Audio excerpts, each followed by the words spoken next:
الحاجة الوحيدة اللي كتخليك مرتاح في هاد الدنيا وكتبقى مرتاح وانت ما ضارب حسب لتا حاجة هي ملي كتعرف رزقك في يد الله وكتبقى تخاف حتى من شي حاجة.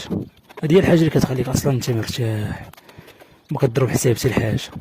ناري عرفتي كون كان الرزق بيد البشر، تخيل معايا بنادم باغي يقطع لك رزقك صح ولكن ما في يدوش، حيت الله هو الرزاق، ما يقدر واخا يقطع لك الرزق يقدر غير يكون فيها غير خير. كاين واحد النوع ديال البشر يكون صافي يشد السم ويقطروا لك في الماء ويعطيه لك تشرب باش تموت.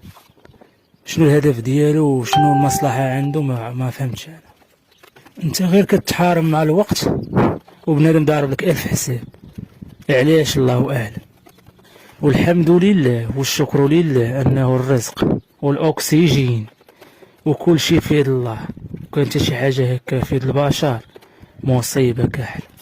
البشر كون عنده القدره كيفاش يوصل ليك ولا كيفاش مثلا يحيد لك رجليك ولا يحيد لك يديك ولا تيحيدهم لك بالله. شي واحد ضحكه لا ضحكتي بنادم ما كيحملكش تضحك.